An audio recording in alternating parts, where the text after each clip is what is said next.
Yo, what's up? Good morning, good afternoon mga Lods. Dito tayo sa farm. First day, first year. Nagtanim tayo doon nakaraan. So, update tayo sa tinanim natin na mga sucker. So, ito na siya mga Lods. Ito. Yan.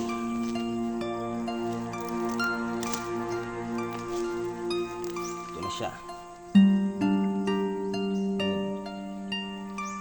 Maganda Lods.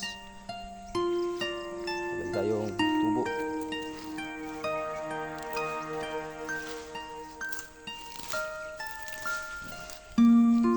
Ito pa isa. So this area almost natanim natin dito is nasa 1,100 na sucker na puno. Tingnan natin kung ilan yung possible na mga tumubo, kasi hindi naman lahat na mga tinanim natin na sucker minsan tutubo, minsan namamatay din dahil sa nakaraan mga ilang linggo at ayun na hindi umulan. So ito, binayaan tayo ng 3 araw na sunod-sunod. So update tayo. Yan, magandaan siya mga Lods. Ito po ay preparation for next year. After 8 months. 8 months.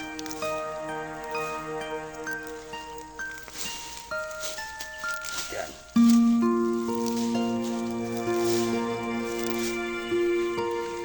So bali mag-i-schedule na lang tayo dito ng roundweed. Padamo tayo mga siguro after mga February, so kaya pa naman to.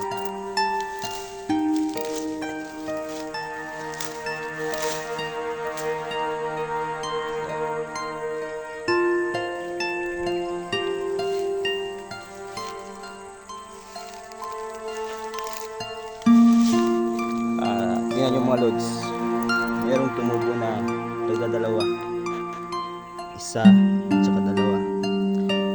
So dito pipili tayo ng gagawin nating mother. Pwedeng ito tatanggalin natin, ito iiwan, o kung maganda to, ito iiwan natin.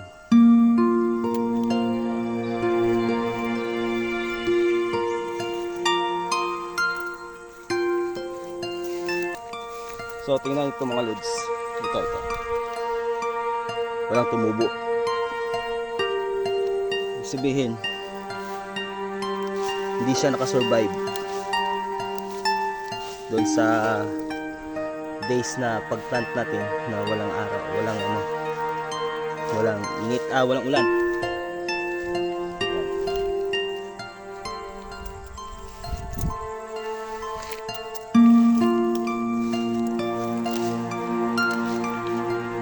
So actually ngayong araw ang first activity natin this year, pagpasok ng taon, nag-harvest tayo ng saging. Kaso lang nandun pa sila, napuputol pa sila. So dito muna kami ni ma'am, kasi nakaraan nasa Maynila tayo. So hindi tayo naka-update ng ilang araw, hindi tayo nakapunta dito ng ilang araw. So ngayon visit natin ang farm para kung alam natin kung ano yung mga kailangan natin. So thank you so much, at saka continuous follow, subscribe mga Lods. Enjoy.